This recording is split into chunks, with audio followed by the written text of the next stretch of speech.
Here's Mae. Good evening. This is Mae Brussell in Carmel, California. It's broadcast number 501, the beginning of, I've completed 10 years on the air, starting another series. The way the news breaks every day, there are one or two articles that pertain to past subjects that I've brought up on the air in the past 10 years and the articles I've written. And it's quite nice to see some of these exposés being revealed even at a very late date that confirms some of the outrageous allegations that I've made or that my coworkers have made and other researchers and authors around the country. There's an article in the paper this week, Associated Press story you might have seen. Scientists doubt body was that of Eva Braun. I've done many broadcasts on Adolf Hitler and Eva Braun, his mistress, who he allegedly married just at the time they were supposed to have died. In 1978, May of 78, on KLRB, I did a broadcast mentioning that August Wilhelm Bartholdy, a cook that was in the kitchen, double of Adolf Hitler's, that allegedly took the place of the Fuhrer. This article is by Professor Ryder Sognes, S-O-G-N-N-E-S, from Norway. He's been at UCLA as a dean there for a guest in the School of Dentistry. He said he helped identify the remains of the Nazi dictator Adolf Hitler and that he had doubts about the identity of the woman found near the Berlin bunker where Hitler and Braun reportedly had killed themselves April 30th, 1945. The Nazi officials allegedly had taken their bodies out and doused them with gasoline and set them on fire. He said that the identification of Eva Braun was based on a dental bridge made for her, which the Soviets said they recovered intact from the body, and when the fire burned, the woman's face was burned beyond recognition, and the white plastic teeth were allegedly intact. And this particular dentist had taken the bridge that wasn't found with the body, and he tried to identify it and found out that the very dental technician who made the false teeth told him later, just recently, that they were still in the workshop when Berlin fell and they never fitted in Eva Braun's mouth, that whatever was found there on the ground wasn't hers, and that Russians then said what they found had later been destroyed. As I say, I've done many broadcasts on whether or not Hitler and Eva Braun did escape and did in fact go down to Argentina and Antarctica. I got out several books on the death of Adolf Hitler, and I'm not going to do too much on that tonight. I just wanted to mention that it was in the news again.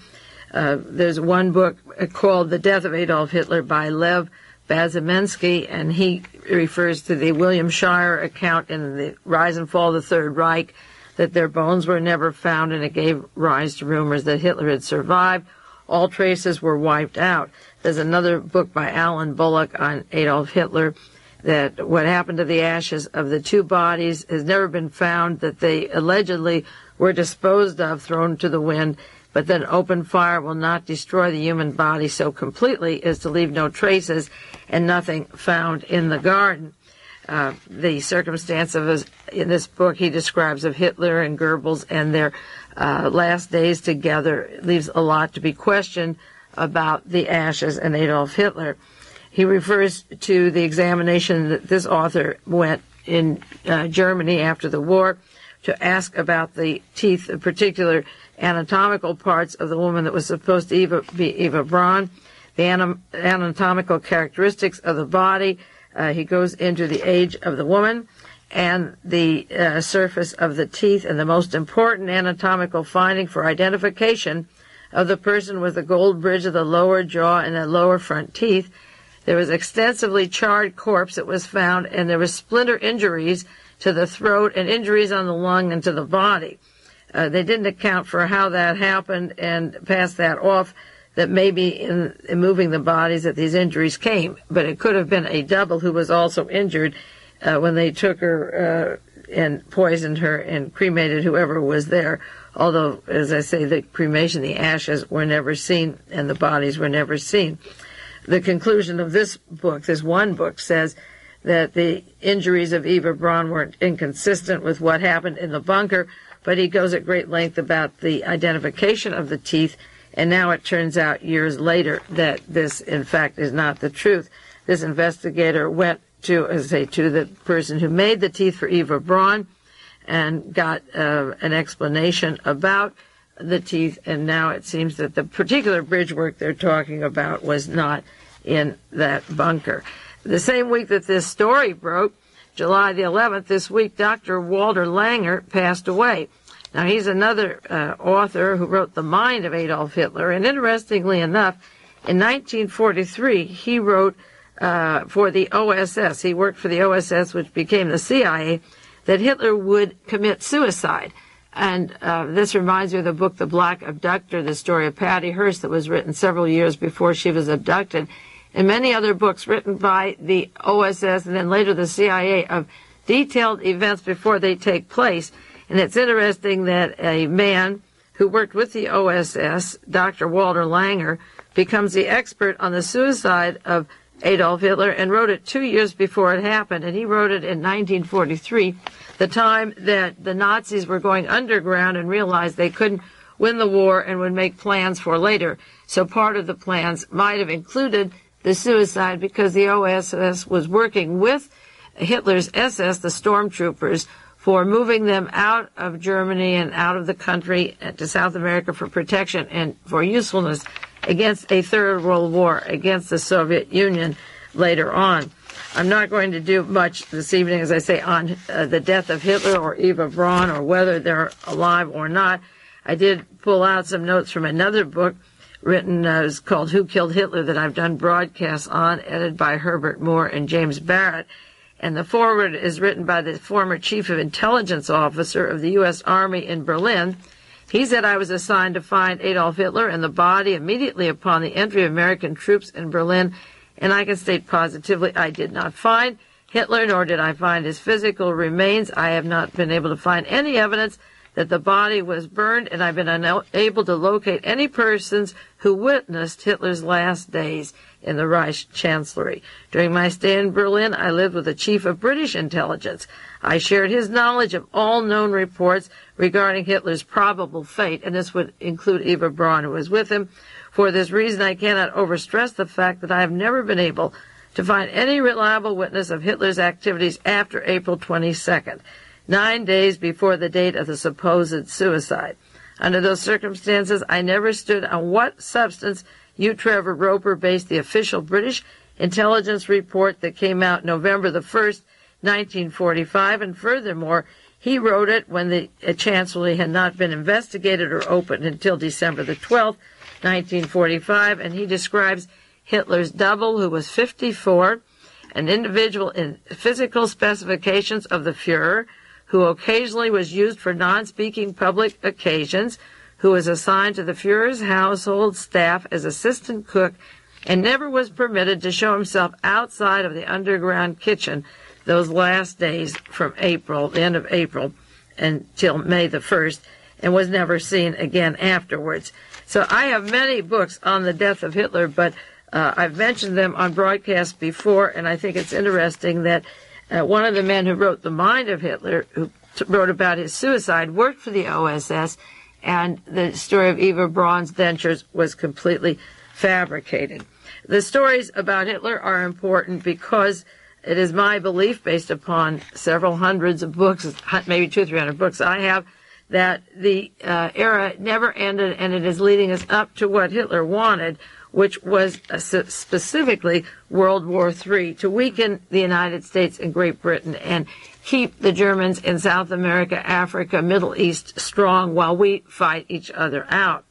Apropos of that, a few news stories you might have seen this week that go along those lines that I watch every day and get a little bit nauseated as I think of the entrenchment of the Nazis, not the neo-Nazis, but the Nazis with OSS and Allen Dulles from 1943 on up to the present time.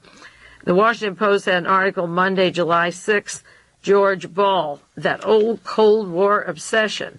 And this is what he says. I'll just do a few sentences. John Foster Dulles, he was Secretary of State through the entire Cold War, and Allen Dulles, his brother, was head of the OSS, working with Himmler and the Nazis and planning underground to work with the British against the Soviet Union later on.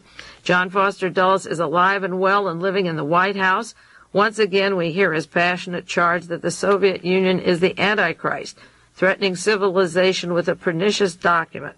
The Soviets, we are told by President Reagan and Secretary Haig, are responsible for our international troubles, for our political turmoil, for every small Latin American country, for turbulence in the Middle East, for tribal wars in Africa, for terrorism all over the world.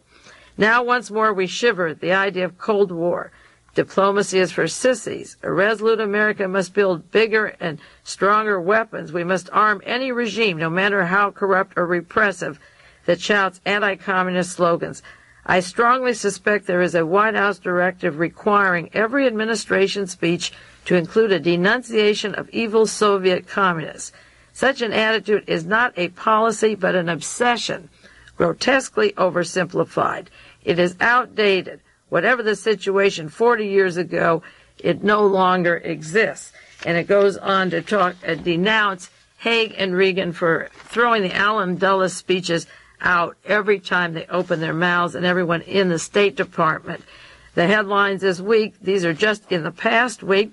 One Associated Press story, White House policy on human rights is scrapped as the key to arms sales, and it's about dumping any idea of human rights and arming every dictator who wants weapons.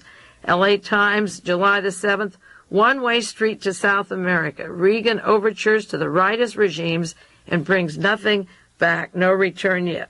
San Francisco Examiner, Latin American advisors emphasize the military, and it goes into the team in Latin and Central America that were active in Vietnam, Laos, Cambodia, destabilized and killed Allende in Chile, and it mentions Vernon Walter, who I mentioned on the program last week.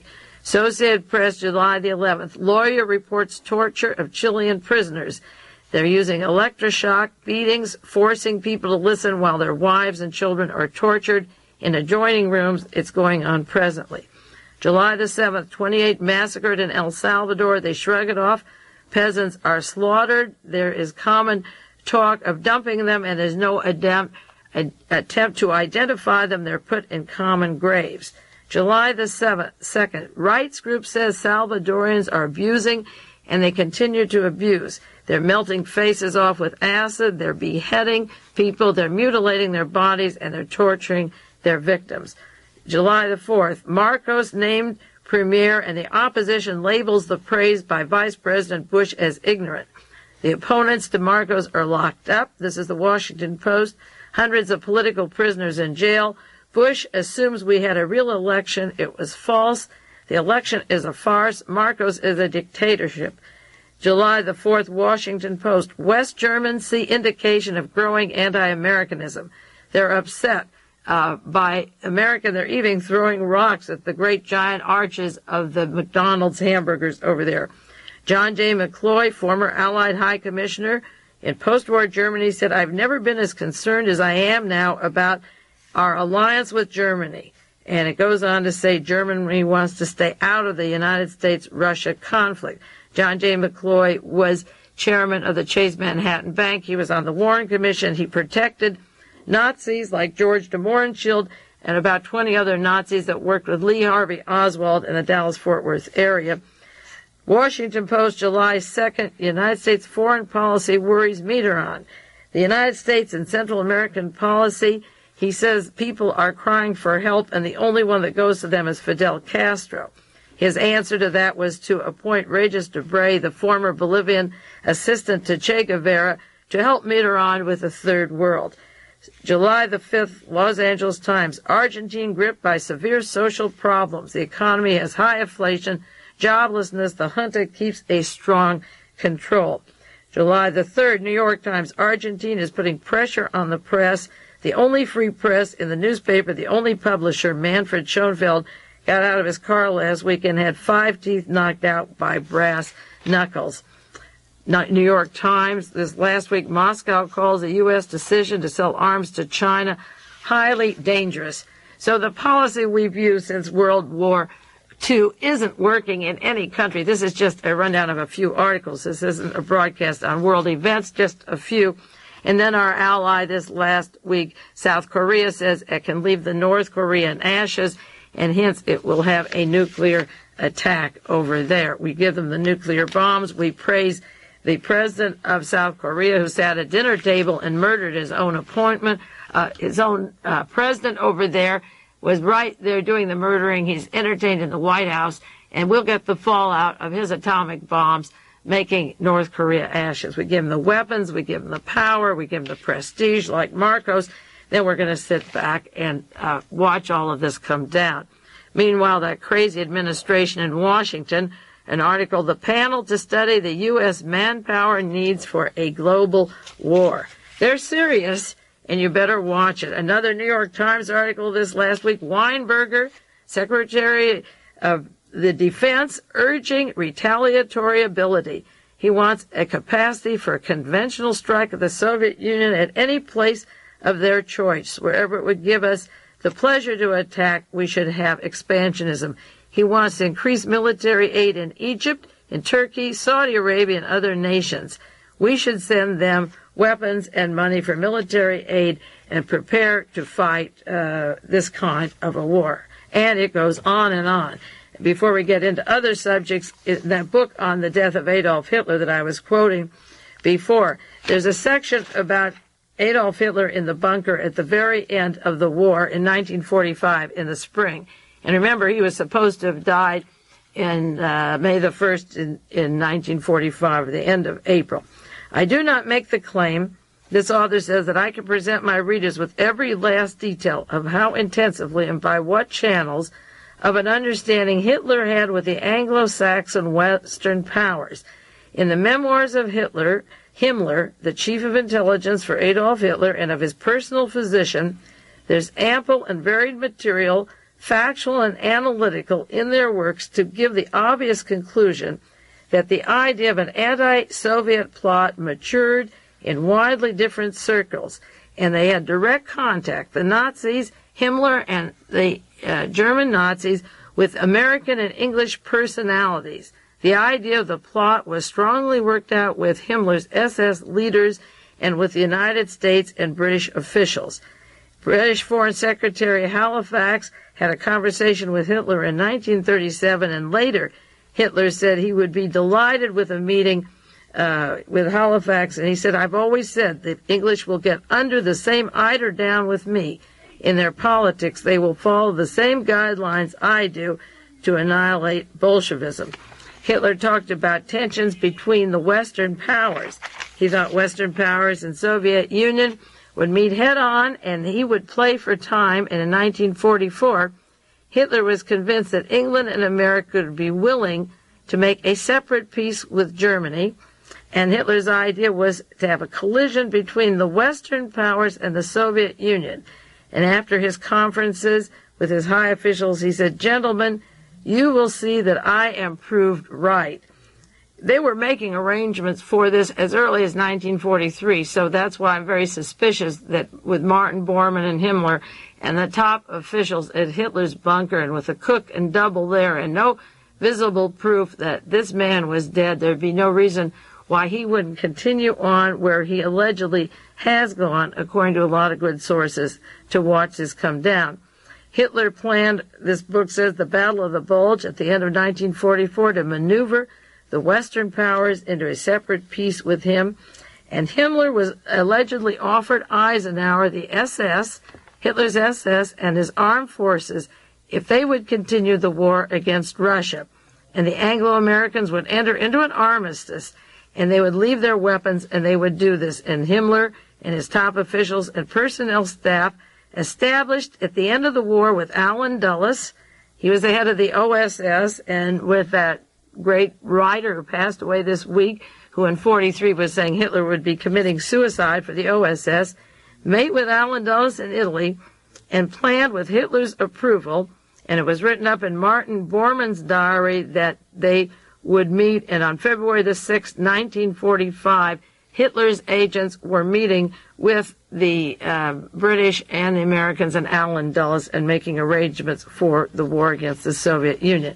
Hitler felt that we would fall into this pattern and beat ourselves up, the Americans and the British, and use the German industrialists, and that's what seems to be happening. Certain people may consider the attempts of the leadership of the Third Reich to establish a political and military alliance with the United States and England as remarkably political farsight on the part of Hitler, Himmler, and Ribbentrop. And this book goes on to the fact that they would do it under an organization of the men such as Adenauer and Allen Dulles, who later created NATO. That's what Alexander Haig was the head of, NATO, NATO, the organization of the North Atlantic Pact of agents that would arm against with Adolf Hitler's men for the war against Russia. They would fight communism in the post-war years, and the Minister of Propaganda would help them. And this one book on Adolf Hitler said they are speaking of a Third World War. The concept of a Third World War is an established term in the Anglo-American press. And when I went back and began to collect books of the period of 1945, 1946, it was indeed an accepted fait accompli that what we're reading about in the papers these days about a possible Third World War was written up very much, and there were many, many articles about the possibility or the probability that Hitler and Eva Braun escaped. Another article in the paper this week of interest, the Pope picks a panel to aid in funds crisis. Now, this article describes a financial crisis that the Vatican is bankrupt. The Pope is having a meeting. In November of 1971, he called a meeting of 130 cardinals. They had a deficit of $20 million in 1979. 28 million later, and another 30 million. The Vatican has neither confirmed nor denied how much money. The shaky funds of the Vatican are linked to Michael Sindona, who combined money of the Vatican in the Franklin National Bank in New York, among other things, great holdings of the Vatican that were lost. Sindona is now imprisoned in the United States. This is a United Press article this week, July the 7th. He's imprisoned in the United States because of the failure of the National Bank crisis. He was a financial consultant to the Vatican, 1969 to 1970, and the Franklin National Bank and the Vatican lost their money when the bank collapsed. This is July 1981 that this admission is coming out, and I referred to broadcast November the 9th, 1979. That was broadcast number 414, where I talked about the links of the finances of the Vatican going broke. There was an article of the deficit of the Los Angeles Times in 1979. The New York Times had another article, but interestingly enough, the New York Times, the Los Angeles Times articles, and New York Post refer to the links of Michael Sindona to organized crime to the Gambino family and linking the Vatican money, which is the scandal, to various members of the Carlo Gambino family and the New York crime connections related to Italy. So now, in July 81, they're talking about the Vatican going broke, but earlier, one of the causes was not only the Franklin National Bank going, but Sindona's tying up this money with organized crime in the Gambino family. There's an article in the paper this last week, Gambino family is the biggest crime family in the world. It seems to have taken over now as the largest family. Well, no wonder if you're tying the Republican Party and some of the Democrats and the Vatican money and these bank failures that are siphoning money in and out of narcotics combines. Gambino family is A1, and that's the one that Sindona worked with, and Licio Gelli, who's fled Italy, and the entire crime syndicate, Vatican, Gambinos are all one ball of wax that I've done many broadcasts on. As a far right-wing member of the Defense Intelligence Agency, he worked with the Israeli intelligence, and there's an article in the Examiner today, a quotation. This is the fellow that I referred to last week, Sabi Shabtai, who testified before the Senate Committee on Terrorism.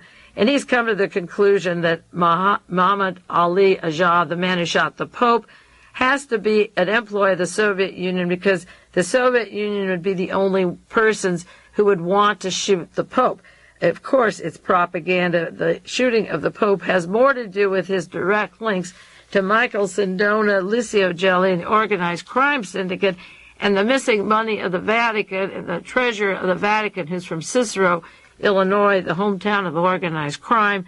than it has to do with the Soviet Union even trying to shoot the Pope and get away with it. This is more propaganda that comes out all the time and goes before our Senate hearings. There's a large article in the Village Voice this last week, July 1st to July 8th, by Alexander Cockburn and James Ridgway. I won't have time to go in the whole article this week. I just want to mention that it is available if you go to the library or try to get it. And next week I'll go into it in detail. The thrust of the article is titled The CIA, Australia, and the Story of the Nugan Hand Bank, a subject I've been covering week after week on these programs. It covers bases that the CIA overthrew the Labour Party and the Prime Minister, Gow Whitlam, in October 1975 and meddled with the affairs of Australia. I noticed that the very week that this story broke in New York City in the Village Voice and the Terpil story and Edwin Wilson are breaking in the New York Times, the Prime Minister, Malcolm Fraser, who was the recipient of the CIA coup in Australia, was entertained in the White House this week. They linked the Nugan Hand Bank to world heroin traffic and the Green Berets and the CIA operations.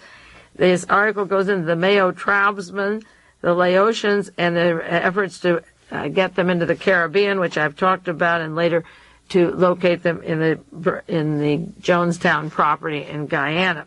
They go further and they make connections of the Nugan Hand drug trade to President and Mrs. Marcos of the Philippines and the laundered money of the former President Suharto of Indonesia, assisted by the Pahlavi family and the Shah's money of Iran and the narcotics with CIA dictators. For those of you who have listened to these programs week after week or year after year know that I've done individual broadcasts on the Shah of Iran and the narcotics traffic and the effect of the politics of Iran with his sister as bagwoman. I've talked about the money flowing out of the Philippines of the Marcos and their links to the narcotics trade. And this article connects Nugan Hand and then Frank Terpil and the Seymour Hersh articles of Edwin Wilson and Theodore Shackley and the CIA. It's a very good article because it hits bases and then it touches another base, which again goes into the links of Nugan Hand to Jonestown and to the operations down there, and it goes into the Bauxite cartel. And on various broadcasts I've talked about the Mellon interest and the Bauxite, and this goes into the financial arrangement of Bauxite in Australia and the monopoly and the use of Bauxite for aluminum, controlling the world aluminum. And I've said that the Nugan Hand Bank funded, I believe the money went to London and Germany and then back down to Guyana to fund Jonestown for the CIA. So I will do more on this Village Voice, but it is covering a lot of bases. And I want to bring it up because when I throw these names out, or the activities of the Shah and his sister and the drug dealing and these various operations, there are major newspapers around the country covering these stories, but you have to take 10 or 20 papers or more a day or a week or listen to these broadcasts to know that the pieces of the puzzle are coming together. There's another long article I want to spend time with you next week on in the Los Angeles Times about a David Murdock. He hasn't been written, not much. There was just an article in 1979 in Fortune magazine. This is a man who has $500 million. He's similar to Howard Hughes and Daniel Ludwig in that everything he has is totally owned. He has a Los Angeles-based operation. He's the power behind Mike Kerb. He recently raised $1 million for the Republican Party in California. He has a company called Stair & Company London Antiques. He's a very close associate of John Connally. He hired in 1979 Robert Haldeman to be vice president of one of his companies. And I'm going into the links of David Murdock to the assassination teams that are in power that I've been talking about week after week. There is a combine here of John Connally, Mike Kerb, Robert Haldeman, unknown money from private corporations.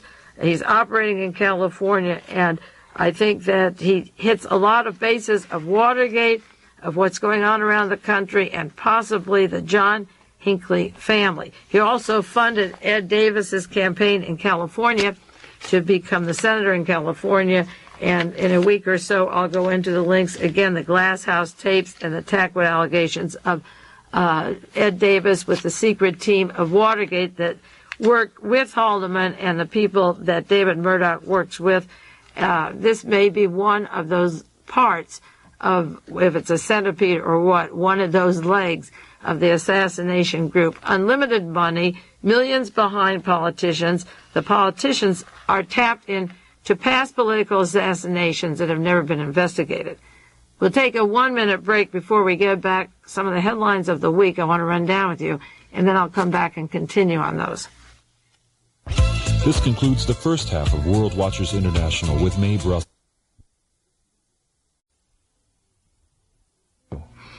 I did an interview or a short newsletter with Tom Davis up in Capitola. I'll give you the address if you want it. I mentioned it before. It's an interview about the murder of John Lennon. Right, Aries Research, Box 1107, Aptos, California, 95003. And you send $1. If you don't get the address, this is too fast, you can write to me and I'll send it to you. And send him $1 and he'll send you a 5-page interview that we did on the John Lennon assassination. And in that interview, I talked about the special forces of the Nugan Hand Bank, the kill money, their offices in Hawaii, their branches in Hawaii, the black money, and a travel agency they had, and the way Mark David Chapman traveled around the country and around the world. Wherever he wanted to go, he went back and forth easily. And one of the things I put into this interview was that Chapman's wife worked for a travel agency, and she was the person, this mysterious woman and her in-laws, who also bought him his arts at art galleries, who arranged his itinerary. The source of the money for his fare, his hotel, food, concerts, has never been identified, although Pacific Holding Limited, a tourism company that was formed by the CIA and the Special Forces, may be implicated. There is a Pacific Holding Limited set up by the CIA, the Green Berets, the assassination group in Hawaii, and I wrote for this interview, both groups had funds to hire assassination teams. And when I read the background of Mr. Murdock with his funding of Mike Kerb, Ed Davis with that secret Squad 19 and the assassination teams from the LAPD, and his hiring Robert Haldeman, who covered up money that was involved in worse of things like the never exposed the shooting of George Wallace and the Mary Jo Kopechne murder at Chappaquiddick and the 30 deaths of primary witnesses at Watergate that went on. In reading the Murdock article, the Los Angeles Times had said in 1974 he made the acquisition of Pacific Holding Company, Pacific Holding Corporation, publicly traded Los Angeles firm. He overcame existing management's opposition and moved in. They had no stock management, and people who worked there didn't own the stock. They were running the company strictly for their own benefit. Murdock moved in, started buying up the stock, bought up all the stock, put the company under the umbrella of his private holding corporation. Now, is Pacific Holding Limited the same Pacific Holding Corporation that this Murdock has? They touch bases or overlap of persons, personalities, capabilities, and experience, and it will take a little more research to find, but I said that this should be investigated, this group called the Pacific Holding Company and a tourism agency set up by the CIA and Special Forces. Remember when the Howard Hughes organization was used by Robert Mayu to hire assassination teams, the excuse was it was a private company, totally owned stock, used aircraft, nobody could get in and investigate it, and therefore the assassination teams of the CIA and FBI could be used by these private companies, and there's no way to get in because there's no having to account for where the money goes or who it's paid out to. And the night before John Lennon was murdered on this broadcast on the radio, I said this was December the 7th, 1980, and I repeat, as I've said before, that the assassination teams of the early 60s are all in place, and if not part of the murder, they're part of the cover-up. And I mentioned certain people like Ed Davis in this article on John Connally, and Ed Davis and John Connally are close to this Mr. Murdock that who's been written up in the Los Angeles Times. There was another broadcast I did in 1979 on KLRB. is an article from Pravda from the Soviet Union that was repeated in the San Francisco Chronicle. The title was Pravda Ridicules California. And the Soviet Union said California is a textbook of moral and social bankruptcy. If you need a classic textbook example for the study of capitalism in the last third of the 20th century, this is it. This is the moral and social bankruptcy. And then I referred to certain people working in the state that contributed to it, like Raymond Percunier, who was formerly head of the prisons and undersheriff in San Francisco, and Charles Bates and Ed Davis, the man mentioned in the Murdock article, and Mike Curb, the man mentioned in the Murdock article. He is becoming the head of the kitchen cabinet to make Curb the governor and raised $1 million 3 weeks after the elections. These last elections raised $1 million for Mike Curb for an election that's going to be 2 years away. And the insanity that I talked about in 1979, that was 2 years ago, Murdock links into Ed Davis and Mike Curb and plenty of that California corruption and insanity. There's another article in the Washington Post, that Maxine Cheshire, that I didn't get to finish last week. The wedding last Sunday of Susie Park Thompson marrying Robert Leggett. I just dashed through that last week. Leggett was under investigation by the FBI at the time of the Koreagate investigation.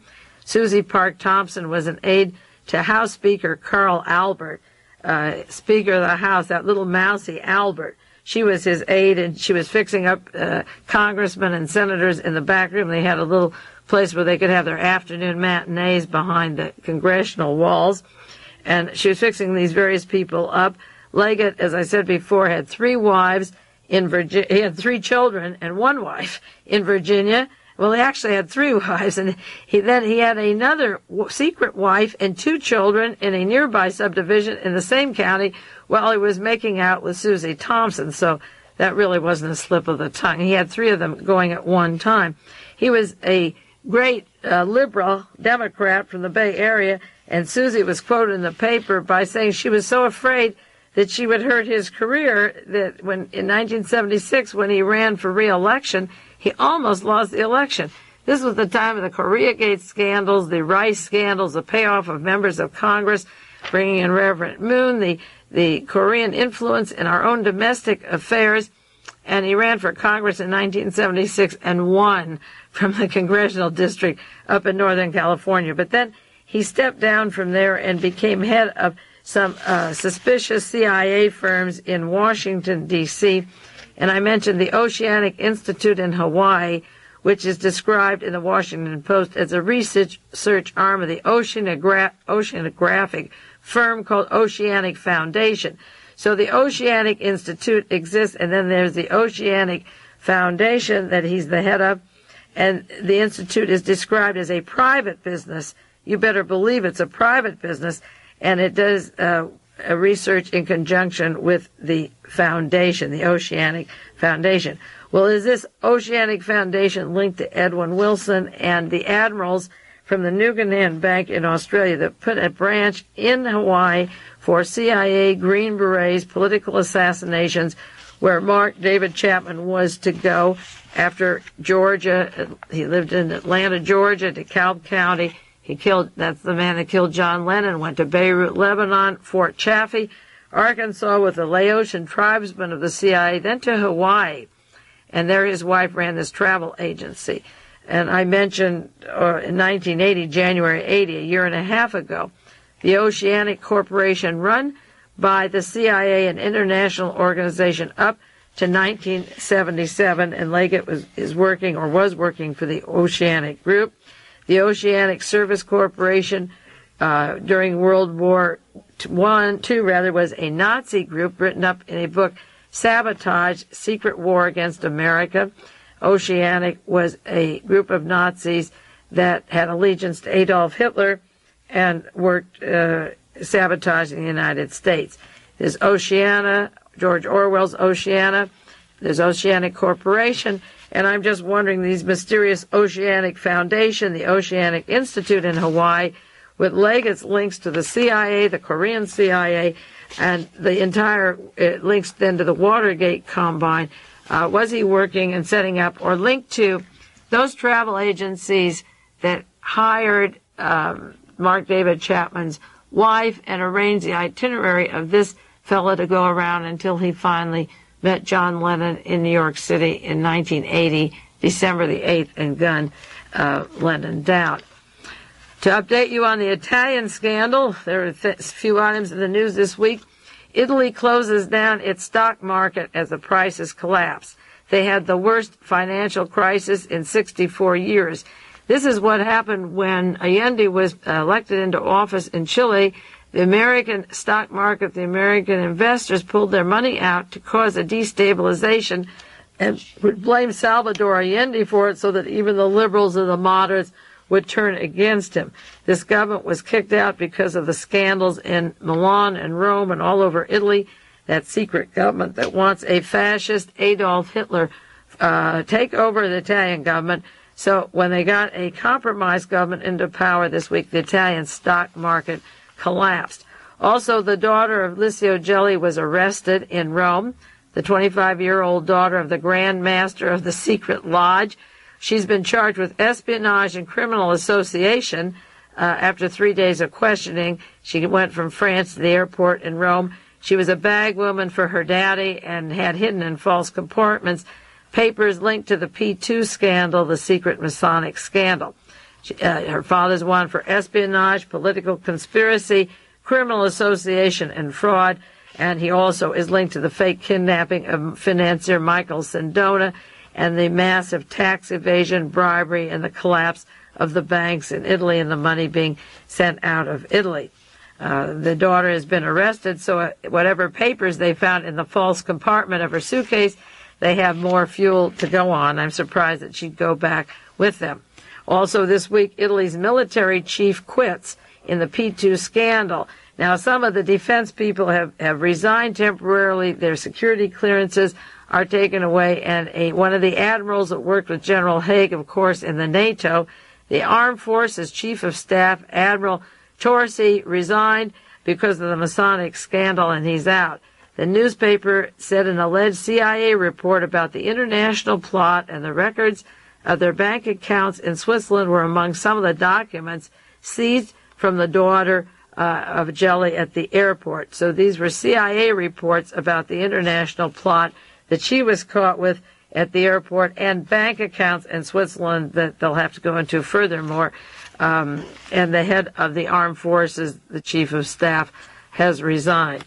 On the heels of that, there was an article in the New York Times, United States and Italy break up the operation bringing heroin into this country. The United States and the Italian authorities have broken up what they call major organization for using Italy for smuggling Southwest Asian heroin into the United States. You better believe that when Licio Gelli fled the country and Sindona's in jail and the Pope was shot and all the links, the international narcotics gang are linked to the Nazis.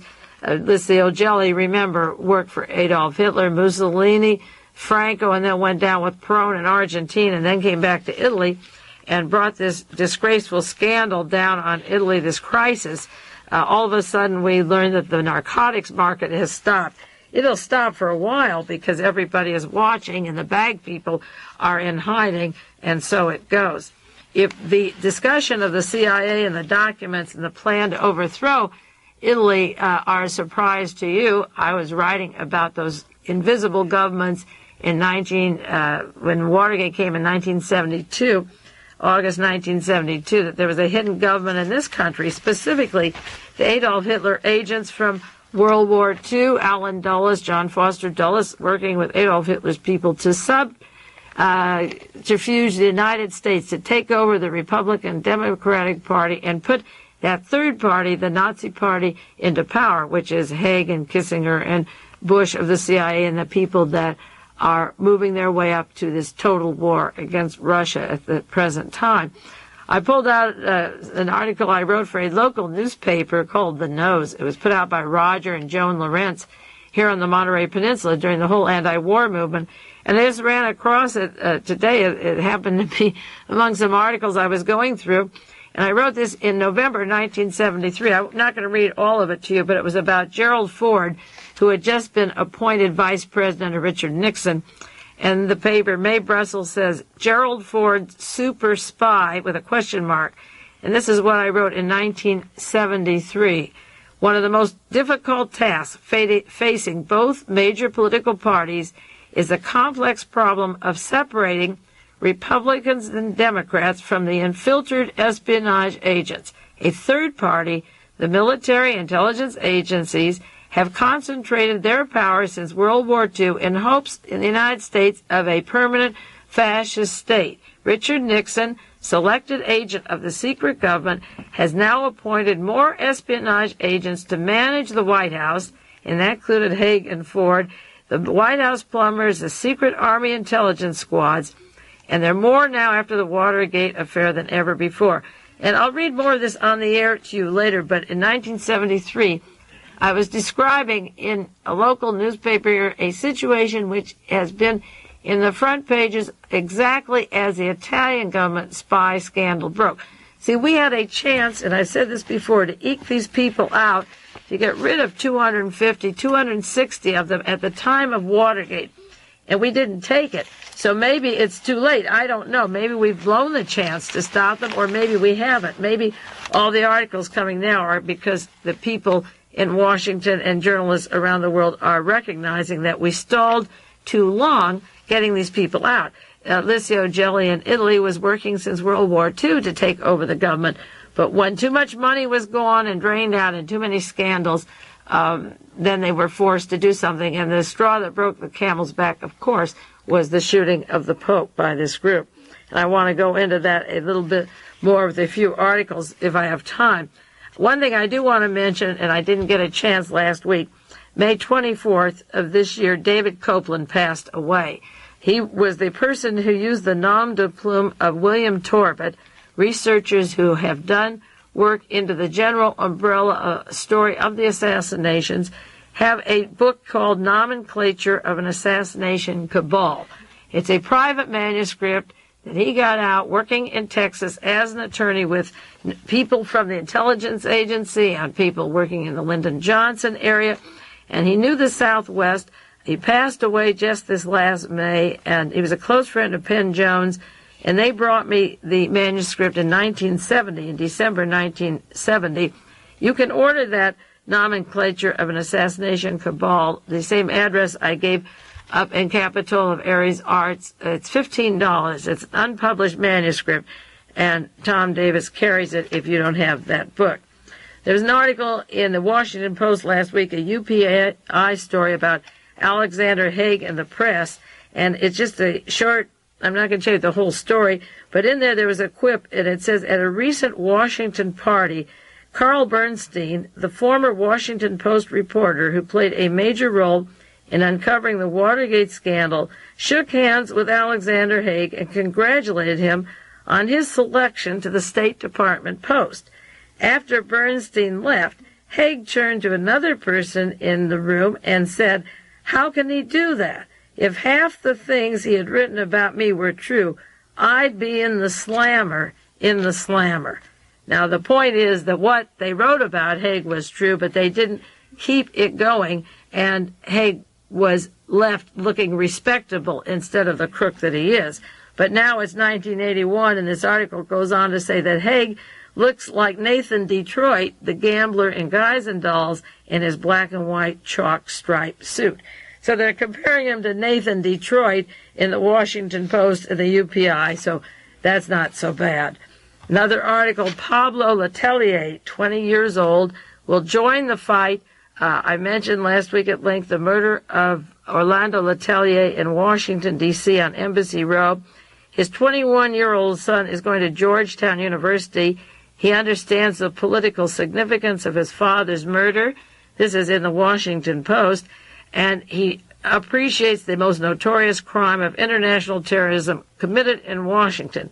I mention it because I'm really happy. I'm sad, but I'm happy to realize that some person is alive enough to care about his father's murder. He says he's going to study political science. He's going to study economics and politics and get a master's degree at a Mexican university and use his academic work and go down to Chile someday and undo some of the things that happened because his father was murdered and Allende was murdered. I've yet to hear one of the Kennedy children, or Ted Kennedy, or Robert Kennedy's children, or John Kennedy Jr., any of the Kennedy family, or Martin Luther King's family, to come up and even talk about understanding the political implications and the international implications, and that they want to join a fight to undo what was done and, to get the truth straight about their murdered parent. It's nice that Pablo Letelier has that interest, and he says every time he drives down the road there, the Embassy Row, he thinks about how his father was gunned down, and he was 8 years old when they left Chile, and he was going to school in Washington at the time. Another article in the Philadelphia Inquirer, it's the Boston Globe this last week on the Kennedy assassination. Why did the Navy conduct the autopsy? Now, I'll do more on this at length later, but can you imagine 17 years later, almost 18 years of research that we researchers have done? We're called paranoid, we're called theorists, research theorists, and now the Boston Globe is running articles, 10 or 12 points, on the wounds of Kennedy, that the Warren Commission failed to examine the clothing of the bullet wounds, they failed to consult the doctors in Texas, that the military physicians had never done autopsies before on with wounds by guns, that one man who had conducted the autopsies came in late to the hearing, a half hour late. They failed to dissect the tract of the wound of the bullet in the president's body. They incorrectly located the wound in the back of the head and the base of the neck by 4 inches. They failed to describe the wounds in the reference to Kennedy's body. They didn't use photographic evidence at the time of the autopsy, and so forth. In the Warren Commission, it went on to say one bullet went through John Connally and John Kennedy. And this is a long article from the Boston Globe, June 28, 1981, on things that I've talked about the 10 years that I've been on the air. What they don't say in the article is Arlen Specter, the man who made up and fabricated and lied for the CIA on the one bullet theory, is now a senator in the United States Senate. He is one of the senators from Philadelphia, from Pennsylvania. He was a DA in Philadelphia. He was the Senate of the United States, where the murderers and the cover-up of the murderers continue to get into power. I got another article from the Philadelphia Inquirer about John Hinckley Jr., the man, remember his name? He's the man who shot 4 people in front of the old Hilton Corral, March 30th, this last year. Hinckley is the best-kept secret in town. That's what this article is about, in Butner, North Carolina. That if people talk at the Federal Correctional Institute about him, they've been threatened to be fired. There's threats if they say a thing about him, that he's kept behind areas that nobody sees him. He was flown in on a military helicopter.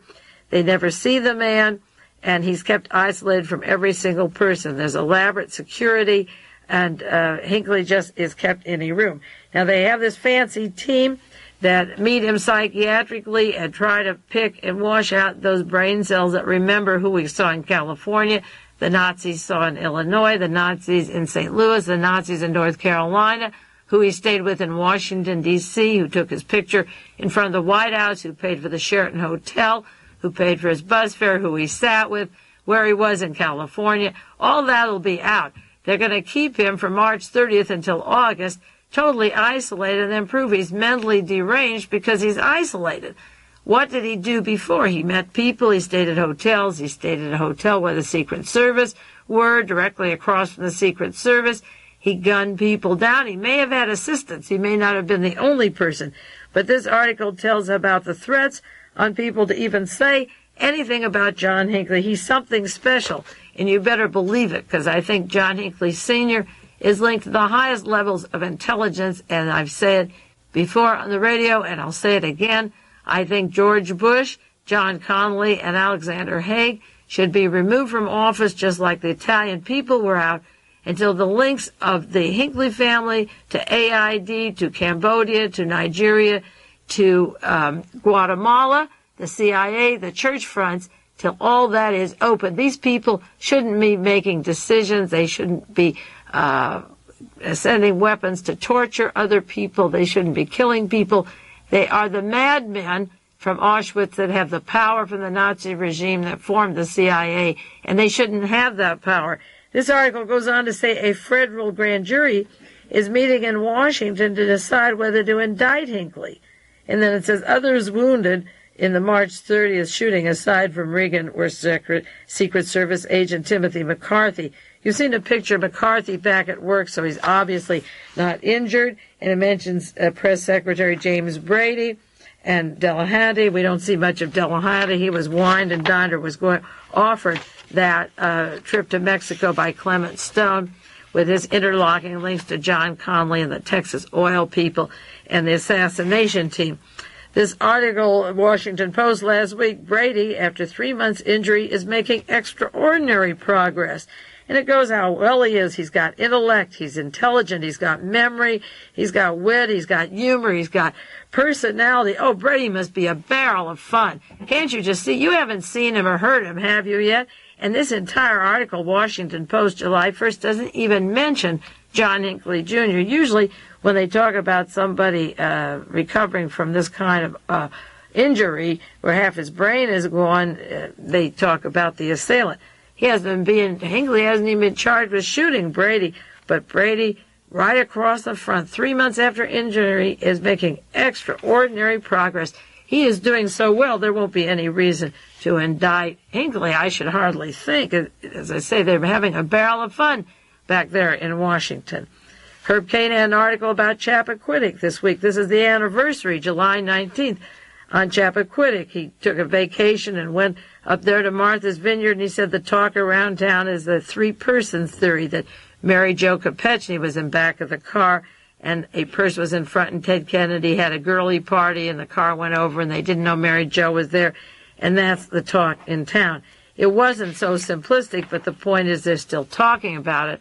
And on the anniversary of Chappaquiddick, maybe we should go back to the White House tapes of March 13th, 1973, where Richard Nixon is talking to John Dean about Herbert Kalmbach's bank records and how he funds Jack Caulfield and Tony Lasowitz, who was up at Chappaquiddick, and the trouble that they were going to give Ted Kennedy. And John Dean is talking about Chappaquiddick. Here comes Chappaquiddick with a vengeance. And the president says, in other words, we, and Dean says he is ready to disprove and show that, and they're not telling you much. And then John Dean says, if they get to it, they're going to come out, and this whole thing can turn around. If Kennedy knew the bear trap that he was walking in. Now, this is Haldeman and Kalmbach and John Dean, all these great authors selling their books, and Haldeman, vice president of Murdock Company down in Los Angeles, a $500 million enterprise, totally owned. And the White House tapes going back to Chappaquiddick, the anniversary this year, they're talking about the money of Herbert Kalmbach. He gave Tony Lasowitz about $100,000 a month before Chappaquiddick. And the president is saying, how will Kalmbach explain that he hired this guy to do the job on Chappaquiddick? But that was the bear trap that Ted Kennedy fell in, whatever it was, and I think I know what it is, and we'll do more on it in the weeks to come. But I have 30 or 40 news stories here to update you. There obviously isn't going to be time in 1 minute. This is the way the news is flowing. I've got things on Melvin Belli's suit against Charles Hyam, on the Sirhan case, on the Lennon shooting, and more. The Goering art treasures that are being found, the Terpil Corcola stories. We can't do it all, of course, but I just want you to know that as the world turns, pieces of new information are coming. People are working and putting things together. On the one side, it looks dismal. On the other side, I'm the eternal optimist. Penn Jones in Texas, the great researcher and author, he calls me the eternal optimist. And I feel that these people have maybe gone too far or on the brink, and as we lose our allies to this insanity, we'll be forced to come to some policy that has been reasonable, or else lose our own friends and lose our country. In the meantime, I'll get back. I'll be studying the news of the next week and get back to some of these stories in detail with you later. Take care of yourselves and read the paper, and we'll be back next week. This is Mae Brussell in Carmel, California. This has been World Watchers International with noted conspiracy investigator Mae Brussell. This program originates from Carmel, California.